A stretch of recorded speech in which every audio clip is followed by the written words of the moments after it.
हम्म। भैया हम्म।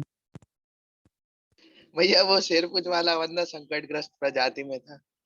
हाँ, चलो बढ़िया है, याद तो है कम से कम। याद है मतलब देख के सही कर लिया, लेकिन ठीक है, चलता है। पढ़ा था इतना याद है।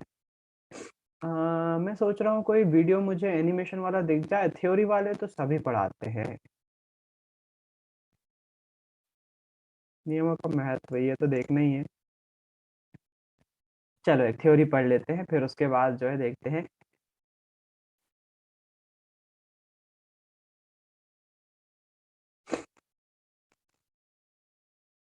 ग्यारह मिनट का वीडियो और 26 मिनट का वीडियो, ये क्या है भाई? ये पूरा दिमाग में ठोक दूंगा। चलो ठोक देते वाले देखते हैं कैसे दिमाग में ठोकते हैं चीजें, वो भी स्टूडेंट पता चल वेलकम बैक जाएगा। To my channel student. आज के इस वीडियो में हम लोग मेंडल का नियम देखने वाले हैं। मेंडल अंकल ने हमको 3 उदाहरण नियम चाहिए। दिया था, वो तो आप हमको लोग नहीं चाहिए 3 नियम, हमको उदाहरण चाहिए। कोई ने प्रैक्टिकल करा हो तो बताओ। 37।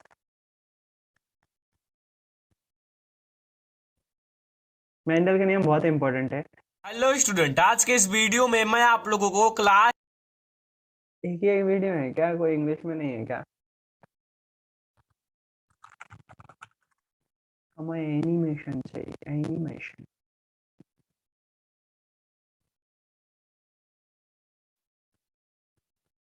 हमारे पास बहुत सी विशेषताएं होती हैं जो यह निश्चय करती है कि हम कैसे दिखेंगे, जैसे कि हमारे बालों का रंग, आंखों का रंग, त्वचा का रंग, लंबाई, चेहरे का आकार आदि।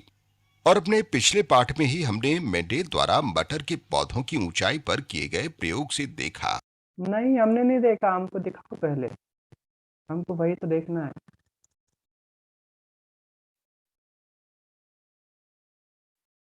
डोंट मेमोराइज बौद्ध गुरु।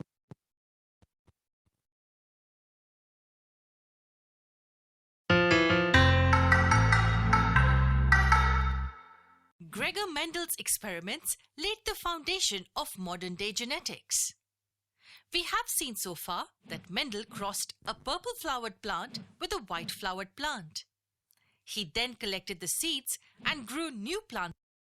मेंडल ने क्या किया? मेंडल ने एक पर्पल कलर का प्लांट लिया। मटर से भी बहुत सारे पौधों पर प्रयोग किए थे उन्होंने, बहुत अलग अलग पौधों पर प्रयोग किए थे। पर्पल कलर का प्लांट लिया और व्हाइट कलर का प्लांट किया। दोनों के क्रॉस ब्रीडिंग करवाई, मतलब संकरण करवाया, दोनों से नया बीज उत्पन्न करवाया। नए बीज उत्पन्न करवाए तो उसको बोया उन्होंने, तो देखा कि चारों प्लांट जो है वो पर्पल थे। मतलब व्हाइट वाला कहाँ गया? व्हाइट वाला गायब हो गया। इन दोनों के जो बच्चे हुए, जो पर्पल और बच्चे मतलब इन द सेंस नए फूल हुए, दोनों में क्रॉस ब्रीडिंग कैसे करवाई होगी? दोनों की परतों को आपस में मिलाकर, दोनों की कलम को आपस में मिलाकर, है ना? तो उससे जो नया फल बना होगा उसमें बीज होंगे, जो नया फूल बना होगा उसमें बीज होंगे। उस बीज को बोया तो नए जो फूल बने वो सारे पर्पल थे। फिर उसके बाद From them. जब उन्होंने Astonishingly, he found that all the offsprings had purple colored flowers. Now, on crossing these plants among themselves, फिर उसके बाद जो नए पर्पल प्लांट बने थे ना, उनमें क्रॉसिंग करवाई मतलब फिर से वही बात, उनमें जो है वो जनन करवाया। जब जनन करवाया तो एक इंटरेस्टिंग फैक्ट Mendel मिला उनको। surprisingly obtained 3 purple. अगले जो इनकी संतान आई ना, उसमें 3 पर्पल थे और एक व्हाइट था। अब इसको थोड़ा सा अपने दादा परदादा से ऊपर से है ना, आपके परदादा परदादी, उनके जो बच्चे हुए, मान लो उदाहरण के लिए परदादा पर्पल कलर के थे, दादी जो है वो व्हाइट कलर की थी। उनके जो बच्चे हुए वो सारे के सारे पर्पल कलर के थे, कोई भी व्हाइट नहीं था। और फिर उसके बाद इन लोगों में देखो, नहीं हो सकती नॉर्मली, मुझे मालूम है आपस में भाई बहन होंगे ये शादी करने के लिए, लेकिन फिर भी बता रहा हूँ मैं, वो एग्जाम्पल ले रहा हूँ, गलत ले रहा हूँ मुझे मालूम है, लेकिन समझाने के लिए केवल। अगर उनमें क्रॉस ब्रीडिंग करवाते हैं, उनकी जो संतानें हुई, तो उनकी संतानें 3 पर्पल हुई और एक जो है वो व्हाइट हुई। मतलब आपके जो दादा की प्रजाति थी, दादा की प्रजाति में कोई भी व्हाइट नहीं था, लेकिन जो पापा की प्रजाति आई, मतलब पापा चाचा वगैरह आए, उसमें से सारे पर्पल थे, 3 पर्पल थे, एक व्हाइट हो गया। मतलब परदादी की क्वालिटी इनमें आ गई, बीच में दादा वाली प्रजाति में छुप गई थी ये। ऐसे लक्षण जो छुप जाते हैं उनको हम अप्रभावी लक्षण बोलते हैं। और जो ऐसे लक्षण होते हैं जो दिखाई दे रहे हैं, जैसे यहाँ पर पर्पल कलर दिखाई दे रहा है, इसको हम प्रभावी लक्षण बोलते हैं। इस प्रजाति में ये जो सेकंड नंबर की लेयर है, इसमें जो लक्षण छुप गया है वो व्हाइट रंग होना है, उसको हम बोलेंगे अप्रभावी लक्षण। लेकिन इसका मतलब ये नहीं है कि वो अप्रभावी लक्षण दिख नहीं रहा है तो है ही नहीं मौजूद, ये इनके डीएनए में मौजूद है। और वो कब दिखा? वो दिखा तीसरी पीढ़ी में, है ना। पहली पीढ़ी ये थी पर्पल और व्हाइट की, दूसरी पीढ़ी में सब पर्पल हो गए और तीसरी पीढ़ी में हमको व्हाइट वाला दिखाई दे गया। इस flowered प्रकार से plants उन्होंने and प्रयोग one करे। white flowered plant. How could this be possible? कैसे पॉसिबल हो पाया है? Moreover, what could be the probable reasons for this? और रीजन क्या हो सकते The हैं इसके first लिए? set of results were that all the plants in the first or F1 generation were with purple colored flowers. पहली पीढ़ी के सभी फ्लावर जो थे वो पर्पल रंग के थे। F1 जनरेशन मतलब की पीढ़ी। Here, the term F1 indicates the first filial generation. In this case, he considered color of the flower as a character. Did he cross pea plants having other characters too? Yes, he उन्होंने बहुत सारे चीजों पर जो है वो इसकी प्रयोग करे। तो प्लांट हाइट पे भी मतलब केवल कलर पे नहीं प्रयोग करा उन्होंने, एक तरह से उन्होंने जो कलर था ना उसको लक्षण का नाम दिया। उसी प्रकार के और भी लक्षण थे, जैसे प्लांट हाइट, पौधे की हाइट, तो उन्होंने एक लंबा पौधा लिया, एक बोना पौधा लिया, उसी चीज के, सेम चीज के हो सकते हैं ना। आप लोग भी सुने होंगे टमाटर की अलग अलग प्रजातियां होती हैं। टमाटर का एक पौधा जो, हालांकि पौधे शायद आप लोगों ने देखे होंगे टमाटर के पौधे, कुछ बड़े पौधे होते हैं, लंबाई ज्यादा होती है, फिर टमाटर उगता है, कुछ में बोने में उग जाता है। आपने बोनसाई नाम सुना होगा, कई प्रजाति जो है वो मौजूद है फलों की, जिसमें जो है वो बड़ा नींबू के पौधे आने लगे। यकीन मानो, नींबू का नॉर्मली पेड़ होता है, वो पेड़ जब बड़ा हो जाता है, कई साल हो जाते हैं, उसके बाद नींबू देता है। आजकल छोटे नींबू के पौधे आने लगे, उसमें ही नींबू उगने लगता है। आम के छोटे पौधे आने लगे हैं, छोटे पौधे पे आम लग रहा होता है, जितना बड़ा पौधा नहीं है उतना बड़ा आम लग जाता है उस पे। तो उन्होंने जो है उसका हाइट को भी लक्षण माना और हाइट पर भी प्रयोग करे। फ्लावर कलर पे अभी बात करी, फ्लावर पोजीशन पे बात करी, मतलब इसमें देखो एक्सियल मतलब इसकी शाखाओं पर उग रहे हैं पौधे, और इस पर जो है वो शीर्ष पे उग रहे हैं। इस पे भी काम, शीट के शेप पर कुछ गोलाकार बीज लिए, कुछ आड़े टेढ़े बीज लिए, रिंकल मतलब कि जिसपे सलवटें आ गई हैं आड़े टेढ़े शेप में। सीड कलर पर कुछ कलर अलग लिए, कुछ ये सब लक्षण बताया उन्होंने। पॉड कलर पर, पॉड मतलब ये मटर का जो छिलका होता है ना, उसके कलर पर। फिर उसका पॉड शेप पर, जो छिलके का शेप होता है ना, उस पर भी उन्होंने जो है केवल कलर पे कलर वो नहीं करा उन्होंने, कलर पे ही काम नहीं करा, इन सब पे काम किया, और सब पे जो है वो देखे उन्होंने, ये सब लक्षण थे उनके लिए बीजों में होने वाले, और इन सब पे जो है उन्होंने प्रयोग किया। considered सभी में all the उन्होंने other प्रभावी और characters अप्रभावी लक्षण like देखे। plant height, seed color, and so on. Sorry. And then he found that only one character is expressed in the F1 generation. वो बोल रहे हैं केवल इन सभी लक्षणों में से केवल एक ही लक्षण जो है वो दिखाई दिया पहली पीढ़ी में, पहली पीढ़ी। For instance, he crossed a pea plant having round seeds with the one having wrinkled seeds. In the उन्होंने क्या करा एग्जाम्पल में, मतलब एक गोलाकार बीज लिया और एक आड़ा टेढ़ा शेप का बीज लिया, उन दोनों में क्या करवाई, क्रॉस ब्रीडिंग करवाई, संकरण करवाया। तो जो पहली प्रजाति आई उन्होंने देखा F1 कि सारे के generation, सारे जो he है वो obtained all the plants having गोल बीज प्राप्त हुए। सारे के सारे प्लांट में गोल बीज थे। ये कहाँ गया, गायब हो गया। इसका मतलब ये नहीं है कि अब ये होगा ही नहीं, ये गुण इनमें छुपा हुआ है, और इनकी जो F2 पीढ़ी आएगी, जिसको हम सेकंड पीढ़ी बोल रहे हैं, दूसरी जनरेशन आएगी, उसमें एक ना एक में ये दिख जाएगा आपको। only round seeds. It implied that the offsprings are similar to only one of the parents and do not have any resemblance with the other. बोल रहे हैं कि जो प्रजाति थी उसकी सभी संतानें केवल एक ही पेरेंट जैसे दिख रहे थे, दूसरे पेरेंट जैसे दिख ही नहीं रहे थे। And this was seen for all the characters. और सभी लक्षणों में ये देखा गया, सभी लक्षणों में ऐसा हो रहा है। पहली प्रजाति में जो है वो एक पेरेंट के लक्षण दिखाई नहीं दे रहे थे, सामने केवल एक ही पेरेंट के लक्षण दिखाई Now, दे रहे थे। getting back to our example of flower color, flower colour पे Mendel वापस आ गए। obtained all the plants with purple colored flowers in the F1 generation. पहली पीढ़ी में उनको सब पर्पल But कलर के this फूल wasn't मिले, the case in the next step. लेकिन ये ऐसा दूसरी पीढ़ी के साथ नहीं था। दूसरी पीढ़ी में एक The पौधा जो है offsprings वो from this व्हाइट था। F1 generation were crossed. One plant out of the 4 had traits just like the original parent that was considered. That means in this case, 1 out of the 4 had white colored flowers and 3 had purple colored flowers. चार में से एक के पास With जो है वो this, white colour he था। concluded that characters are passed from one generation to the other. With the current लक्षण जो उन्होंने रिजल्ट निकाला कि लक्षण एक पीढ़ी से दूसरी पीढ़ी में ट्रांसफर होते हैं, मतलब पीढ़ी दर पीढ़ी लक्षणों का ट्रांसफर होता है। वो लक्षण क्या हो सकते हैं? हाइट हो सकते हैं, कलर हो सकते हैं, शेप हो सकता है अलग अलग, है ना? और उसके अगर मटर है तो मटर के छिलके हो सकते हैं, छिलके का शेप हो सकता है, छिलके का कलर हो सकता है ना? ये सब चीजें लक्षणों के अंतर्गत ली knowledge होंगी। we have, we know that this is due to the passing of genes. और ये क्यों हो रहा However, होता है? जीन्स के पासिंग होने से। जीन्स मतलब एक तरह से जेनेटिक मटेरियल, डीएनए बोल सकते हो, गुणसूत्रों का पासिंग होने से होता है। एक पीढ़ी से दूसरी पीढ़ी में गुणसूत्र जा रहे होते हैं, डीएनए जा रहे होते हैं, वो कैरी करते हैं आपका डाटा, आपका it was basic not known structure. back then. उस Mendel टाइम नहीं पता था ऐसा कुछ। named these as factors. So it was believed that there are factors which carry these traits उन्होंने जीन्स नाम नहीं दिया, उन्होंने बोला ये फैक्टर्स हैं, कुछ फैक्टर्स पे डिपेंड कर रहा है कि ये लक्षण इधर से उधर जा रहे हैं। उस टाइम जीन का नाम नहीं मालूम था, from जीन्स one पता नहीं था। generation to the genes other. मतलब DNA, But what DNA about the concept. disappearance of the trait in one complete generation?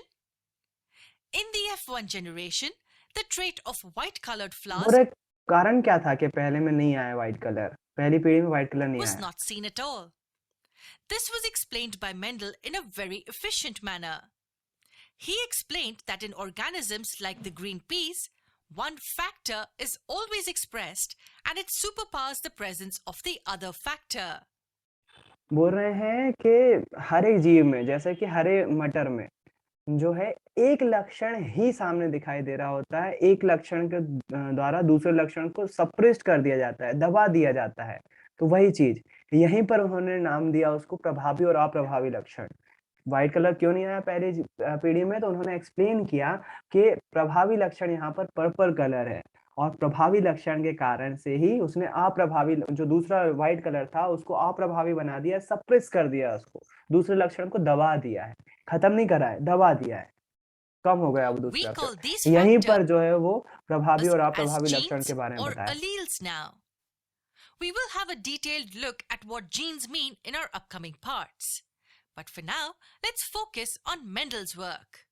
Mendel के काम पे ध्यान In देते हैं। today's terms, Mendel said that some genes are always expressed irrespective of the other. These are कुछ called लक्षण जो है वो dominant genes.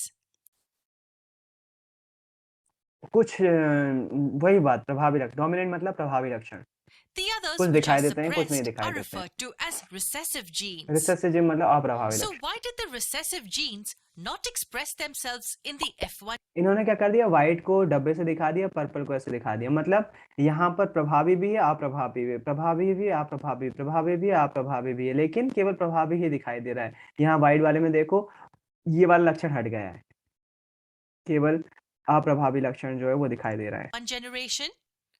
And how did they get expressed in the F2 generation? दूसरे में कैसे आगे बोल रहे हैं? Let's understand this with the उन्हें help देख of a समझते हैं। theoretical explanation of this cross.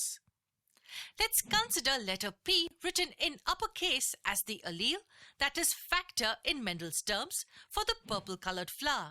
हो रहे हैं पर्पल कलर के लिए वो P रिप्रेजेंट कर रहे हैं, समझाने की कोशिश कर रहे हैं क्रिस क्रॉस मेथड कैसे हुई, P मेथड से इसको रिप्रेजेंट कर And रहे the हैं। white colored और व्हाइट flower को will be W से रिप्रेजेंट represented करेंगे। with the allele P written in lower अच्छा, P से ही रिप्रेजेंट कर रहे हैं लेकिन छोटे लेटर से, कैपिटल और स्मॉल लेटर का यूज कर रहे हैं समझाने के लिए। Now, the first cross included purple flowered plant and a तो उन्होंने क्या करा? पहले वाले प्लांट को capital P into small p लिख दिया, क्योंकि ये पूरे पर्पल है तो दोनों PP, इसको small PP। white flowered plant. So this is how we can represent this crossing. Any idea why have we used the letter P twice here? It's simple. बोले कुछ अंदाजा है दो बार क्यों यूज करा, एक बार क्यों नहीं यूज किया? The green pea plant is a diploid plant. What does diploid mean? बोले ग्रीन पी जो हरी मटर का प्लांट होता है वो डिप्लॉयड प्लांट होता है। डिप्लॉयड मतलब क्या होता है? We have always come across the saying that humans have 23 pairs of chromosomes. हमारे पास 23 जोड़े गुणसूत्र होते हैं, ये हमको पता है। That's because the chromosomes in us are always in pairs. और वो क्रोमोसोम जोड़े में होते हैं, 23 जोड़े, टोटल 46 गुणसूत्र वो जोड़े में होते हैं। हर एक गुणसूत्र जो है जोड़े में होता है Each set has one chromosome from each parent. और हर एक जोड़े में एक गुणसूत्र माता का होता है, एक गुणसूत्र पिता का होता है। This is nothing but the diploid nature. और यही डिप्लॉयड नेचर कहलाता So है। when organisms have two sets of chromosomes, they are referred to as diploid और organisms. ऐसे जीव जिनके पास जोड़े में होते हैं गुणसूत्र, उनको डिप्लॉयड नेचर का जीव बोलते हैं। तो हमारे पास Getting 23 back to जोड़े होते green हैं। peas, वापस आ जाते हैं यहाँ there पर। are two ये डिप्लॉयड नेचर के होते हैं, गुणसूत्र सेट में होते हैं, जोड़े में होते हैं, जैसे इंसान में होते हैं। इसलिए इन्होंने एक पी की जगह डबल पी लिया हुआ है, और पर्पल के लिए कैपिटल दिखाया हुआ है, व्हाइट के लिए स्मॉल sets पी of दिखाया genes हुआ in है। it. That is why we use क्या पढ़ रहे हैं अपन? मेंडल का मॉडल पढ़ रहे हैं। मेंडल ने कैसे the कैसे letter प्रयोग किया। twice to represent both the allelic forms. So here, PP written in uppercase will represent the purple color of flowers, while PP written in lowercase will represent the white color of flowers. Now in this cross, the gametes, which are nothing but the reproductive cells, will be formed like this, and the cross will yield us this result. तो हुआ क्या? जब gametes मतलब कि वही गुणसूत्र कैसे होंगे? पीपी होंगे, स्मॉल पीपी होंगे। जो फर्स्ट जनरेशन होगी वो कैसी होगी? Capital P small P, capital P small P, capital P small P, capital P small P. Capital P कैसे दिखा रहा हूँ? क्योंकि दोनों का क्रॉस सेक्शन हुआ है ना, पीपी पीपी, है ना। तो यहाँ पर कैपिटल पी और स्मॉल पी दोनों होंगे। कैपिटल पी जो है वो प्रभावी लक्षण कहलाएगा, स्मॉल पी जो है वो अप्रभावी लक्षण कहलाएगा, जो कि व्हाइट वाले सेल्स है, व्हाइट वाले कलरफुल प्लांट है। How?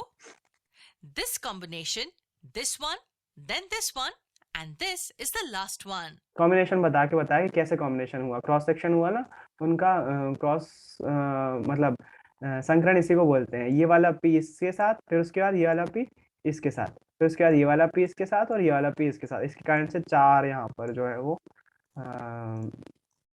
फर्स्ट जनरेशन में These are 4 the four वो possible मिले possible combinations. Combination.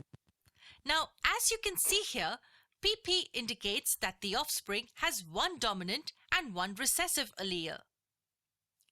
In such a case, the plants will have only purple flowers, as the presence of one dominant gene is enough to express the trait. That is why all the plants have purple colored flowers in the F1 generation. Now, can you guess why the ratio 3:1 is obtained in the F2 generation? और हम gas करो कि 4 तीसरी second generation में 4 में से एक ही पौधा क्यों हुआ? 3:1 रेशियो क्यों हुआ? टोटल 4 है ना, तो 3 पर्पल एक ही व्हाइट क्यों हुआ? Let's find that out with the help boring तो नहीं हो रहा है ना? समझ में आ रहा है क्या हो रहा है? of a हाँ भैया। ठीक। similar theoretical cross. Here, we take any Chatting two तो नहीं कर random रहा है plants दूसरे from the से। F1 generation. Crossing these two, or even by carrying out the selfing process in a similar fashion, gives us this result. Now, यहाँ पर क्या हुआ?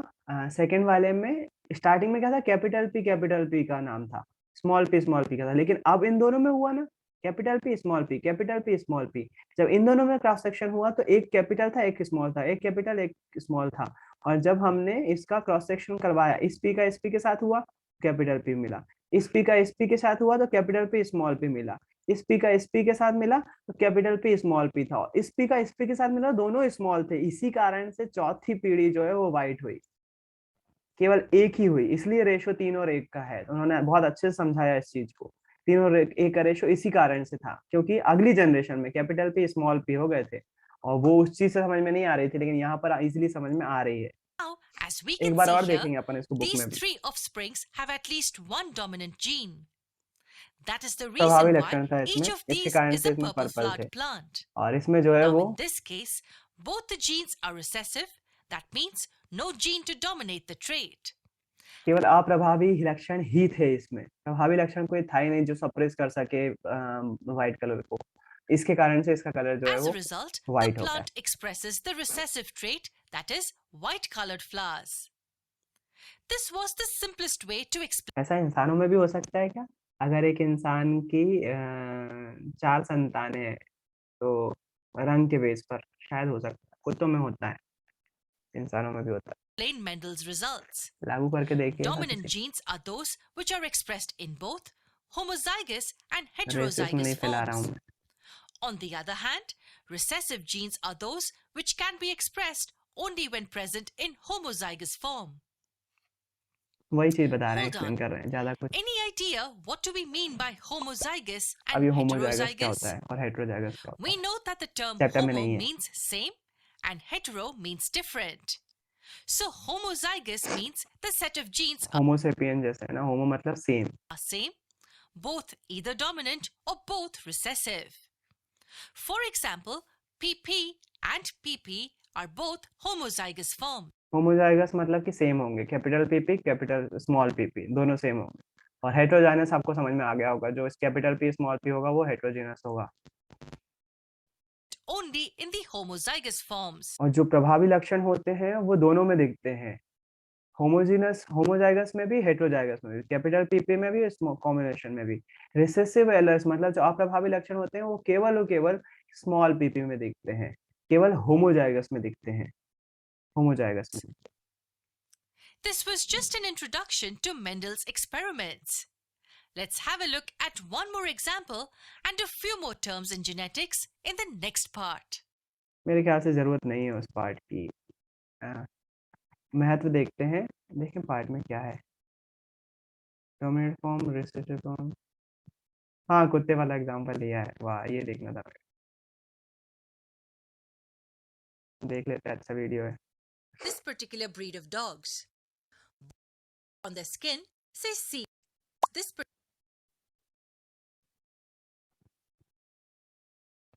पता नहीं स्लो क्यों चल रहा है अब इतना,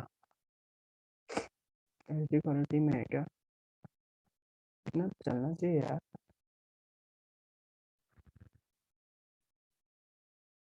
pure lines are nothing but the descendants obtained after inbreeding for several generations. Confused? Pure lines descend मतलब जो जीव होता है obtain from inbreeding from several generation, बहुत सारी जनरेशन हो जाती है तो उसमें जो है वो डिफेक्टिवनेस डिसेंडेंस आ जाती है, डिसेंडेंस आ जाती है, descendants obtain after inbreeding for several generation. उदाहरण देखते हैं। Don't be. It's easy to understand this with an example. Pure line समझते हैं। Let's say we have this particular breed of dogs.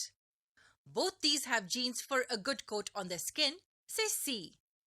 So, both these dogs may have the हमारे पास एक ही breed के dog हैं, उनकी कोट का नाम दे रहे हैं, उनकी स्किन कलर को नाम दे रहे हैं सी। genes CC both in uppercase दोनों के पास क्या है, सीसी है, दोनों के पास सेम डॉग है, सेम ब्रीड के हैं, तो दोनों के or पास सीसी है। CC, that is one in upper and the other in lowercase. और दोनों या तो दोनों सेम हो सकते हैं या फिर जो क्योंकि प्रभावी लक्षण है ना सेम जैसा है ना, तो एक डार्क एक हल्का हो सकता है।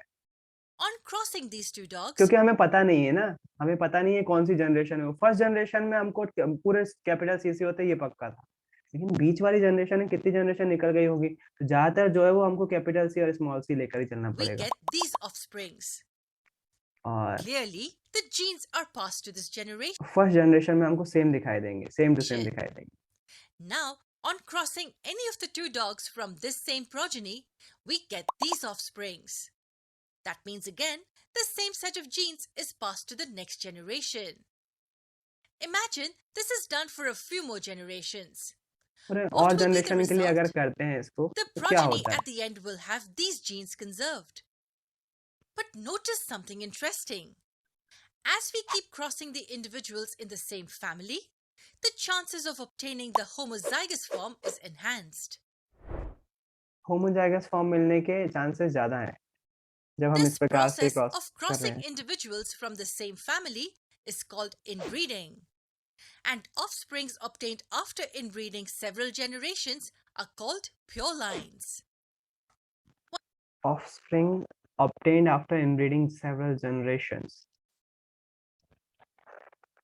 One of the advantages समझ of में नहीं आ रहा है using तो। pure lines while इनब्रीडिंग कहलाता है, ब्रीडिंग कहलाता है। ब्रीडिंग शायद आपने शब्द सुना होगा, एक ही जनरेशन से जो है वो नई जनरेशन को बनाते आना beginning इनब्रीडिंग the कहलाएगा। experiment is to have an assurance that the message लिख दो। organism is homozygous even for the dominant trait. Now, let's focus back on the cross we were about to carry out.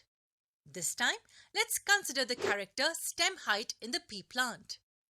Here, अब height के हिसाब से देख रहे हैं, लंबा पौधा और बोना पौधा we में take करवा a रहे हैं। tall and a dwarf plant. एक बड़ा पौधा लिया, एक बोना पौधा लिया, लंबा पौधा और बोना पौधा। Both these are pure lines. Pure line से मतलब सेम पौधे हैं, मतलब मिक्सचर नहीं है, TT small TT, capital TT small TT On है। crossing the parental ये लंबा है, ये generation, छोटा है। we get these offsprings in the F cross section करवाया तो 4 पीढ़ी मिलेंगी, टीटी टीटी टीटी टीटी, इस टी का इस टी के साथ, इस टी का इस टी के साथ। समझ में आ रहा है ये कैसे बने one फर्स्ट जन। generation.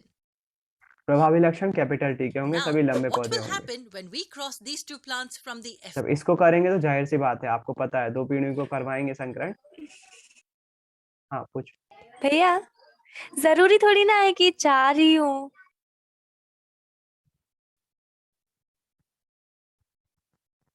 हाँ वैसे डाउट तो ठीक है, नॉर्मली कुत्ते के बच्चे जो है वो ज्यादा हो जाते हैं। रेशो के लिए बता रहे हैं, जहाँ तक ये रेशो सही रहे उसके लिए बता रहे हैं। 4 में जो रेशो रहेगा वो 3:1 का रेशो रहेगा। 4 ही एक्चुअली मालूम, मेंडल ने 2 पौधों पर प्रयोग करा और 2 पौधों के जो ये जो दिखा रहे हैं ना 3 और 1 का रेशो, ये रेशो है, इसी रेशो में चल रहे होंगे वो। 3 और 1 का रेशो है, अगर इसमें मल्टीप्लाई करते हो तो 6 और 2 का भी हो सकता है वो रेशो। रेशो पे बात कर रहे हैं, रेशो निकल कर आएगा, इस वीडियो पर तक बने रहो, रेशो निकल के आएगा, उससे क्लियर हो जाएगा। One generation? जरूरी नहीं है, ये रेशो बता रहे हैं, रेशो निकल मेंडल के नियम से रेशो निकल कर आया, अनुपात निकल कर आया, उस अनुपात में संख्या बढ़ भी सकती है, घट भी सकती है। It will give us these results. Take a ratio moment निकल to कर go आएगा through अभी। this. So एक what बोना, we get एक is बोना 3 पौधा tall मिलेगा, plants 3 and लंबे 1 पौधे dwarf मिलेंगे, एक plant. बोना पौधा मिलेगा, उसी चीज को उन्होंने पौधे पे समझा दिया। Isn't this the same प्रभावी ratio लक्षण that Mendel obtained और when सेम रेशो है ना, वैसे ही पर्पल और व्हाइट flower का color जैसा was था। considered as the बिल्कुल। character? Yes, it is. He had obtained 3 purple and 1 white flower in the F2 generation. Similarly, here we get 3 tall and 1 dwarf plant. Now that we've had a good idea about crossing, let me introduce 2 new terms to you. Trust me, they are very simple to understand. Proceed with understanding the ratios. Ratio, phenotype ratio and genotype ratio, What these 2 type के terms ratio mean? आएंगे। Let's understand them first and then मैं proceed इसी with ratio की बात कर understanding रहा the था, और उन्होंने ratios. रेशियो में बताया, The वो चीज features ज्यादा that हो can be सकती है। seen or observed by us externally are called phenotypes. Pheno is a prefix that indicates an observable characteristic. बाहर से जो लक्षण दिख We जाते could हैं उसको clearly see phenotype in this बोलते हैं। case, 3 are tall and 1 is a dwarf plant. बाहरी लक्षणों को Hence, फिनोटाइप the बोलते हैं। phenotypic ratio is 3:1. What about the genotypic ratio? जो बाहरी लक्षण जैसे लंबे पौधा हो जाना, कलर चेंज होना, उसको फिनोटाइप लक्षण बोलेंगे। Let's take an example genotype here. लक्षण, If we look at this tall guy, what can we say about his genes? अगर किसी लंबे व्यक्ति को देखते हैं तो हम उसके जीन्स के बारे में क्या बोल पाएंगे? This tall guy can have the genes TT both in uppercase or TT one in upper and बोले इसके जो वो हैं वो ये इस तरह से हो सकते हैं, कैपिटल टी या स्मॉल, कैपिटल टी और स्मॉल टी, दोनों में ही प्रभावी लक्षण लंबे होना है ना। और इसके पेरेंट्स के बारे में कुछ और बोला जा सकता है। the other in lowercase. We can't really predict it. So just by having a glance, we can't really guess if the individual is homozygous or heterozygous for केवल देखने भर से हम ये नहीं बता सकते हैं कि व्यक्ति होमोजाइनस है या type heterozygous. as the character. So the features of the genetic level which cannot be observed are called genotypes. जो दिखाई नहीं देते हैं उनको जीनोटाइप रेशियो In बोलते हैं। simple words, the physical expression of the genes giving rise to the particular observable traits can be termed as phenotype. इसका A few मतलब क्या important है? terms in genetics being all the characters individually. He नियम का crossed महत्व और 2 देखो, characters at वैसे टाइम हो गया है। आ,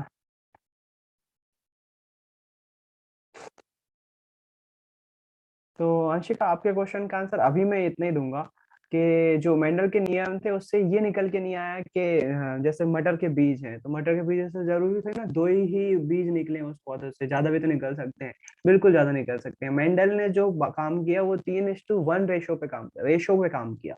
अब उसमें आप चाहो तो मल्टीप्लाई कर सकते हो, जितने भी बीज होंगे ना उसमें से जो लंबे पौधे या फिर कलर वाले पौधे होंगे उनका रेशो 3:1 का अनुपात होगा, बीजों की संख्या कितनी भी होने दो, लेकिन जो रेशो होगा उनका 3 रेशो में वो ज्यादा। जैसे मान लीजिए 100 बीज निकले, मान लीजिए 100 में से 4 पोर्शन में डिवाइड करो, 25 25 25, तो जो 75 होंगे वो लंबे बीज होंगे, 25 जो होंगे वो बौना होगा। या फिर कलर पे डिवाइड करो तो अगर 100 बीज हैं तो 75 जो हैं वो पर्पल होंगे और 25 जो होंगे वो व्हाइट होंगे। इस प्रकार से रेशियो दिया मेंडल ने उस प्रयोग से, है ना। तो मेरे ख्याल से वो चीज आपकी क्लियर हो भैया जाएगी। हाँ, भैया ज्यादा में तो अनुपात हो जाएगा, अगर कम हुए तो फिर कम हुए तो उसमें भी जैसे मतलब, और जैसे 2 पौधे हुए, 4 की जगह केवल 2 पौधे हुए, तो रीजन वहां पर ये होगा कि वो 2 पौधे जो है वो मर गए होंगे, चेंजेस आ जाएंगे, जो प्रजाति है उसमें चेंज आ जाएंगे, 2 पौधे जो है वो खत्म हो गए, तो हो सकता हो capital T small capital T small T बचे हुए हो। अगर उनके बीच क्रॉस सेक्शन करवाते तो नई प्रकार की प्रजाति जन्म होगी। अलग अलग केस बन सकते हैं, देखो आप खुद से इमेजिन करके देखो। मान लीजिए कैपिटल टी स्मॉल टी ये वाले थे। क्वेश्चन बिल्कुल सही है, जो नई प्रजाति आई वो capital T small T, capital T small T, capital T small T, capital T small T I. आपने बोला 2 पौधे नहीं है, केवल 2 ही पौधे आए, मान लीजिए 2 पौधे आए, तो इन दोनों में क्रॉस सेक्शन करवाओगे तो वही चीज होगी, टी का टी के साथ, तो capital T capital T, capital T small T, small T capital T, small T small T. अब फिर से बोल रहा हूँ कि इनमें 2 ही पौधे बचे हुए हैं। अब डिपेंड करता है कौन से 2 पौधे बचे हुए, हो सकता है ये दोनों पौधे मर गए हो, 2 पौधे मर गए, इनमें जो है क्रॉस ब्रीडिंग करवा रहे हो आप, तो इनकी जो प्रजाति बनेगी वो कैसी बनेगी, कैपिटल टी स्मॉल टी। मेरे ख्याल से समझ में आ रहा होगा, capital T small T, capital T small T, फिर से कैपिटल टी स्मॉल टी, मतलब सेकंड प्रजाति पे आ जाएगा, फिर से ये प्रजाति पीछे हो जाएगी। हो सकता हो कि ये दोनों मरी हुई हो, ये वाली जिंदा हो, ये दोनों मर गई हो, केवल ये वाली जिंदा हो। इसमें क्या होगा, कैपिटल टी स्मॉल टी, फिर से वही बात, कैपिटल टी स्मॉल टी। मेरे ख्याल से समझ में आ रहा हो, capital T small T, capital T capital T, तो इस प्रकार से चलता रहेगा, स्मॉल टी कैपिटल टी, यानी कि कैपिटल टी और स्मॉल। तो वो डिपेंड करेगा, अगर प्रजाति कम भी हो जाती है तो भी चांसेस है संकरण होगा, जो अलग अलग प्रजाति बनती जाएंगी।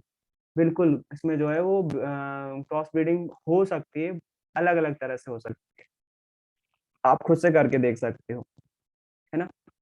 आई होप समझ में आ गया होगा, आपके डाउट्स क्लियर हो गए होंगे। आज के लिए इतना ही रखते हैं, ऑलरेडी अपन ओवर टाइम हो चुके हैं। कल फिर मिलेंगे, बाय, गुड नाइट, जय गुरुदेव सभी को। जय गुरुदेव भैया। जय गुरुदेव भैया।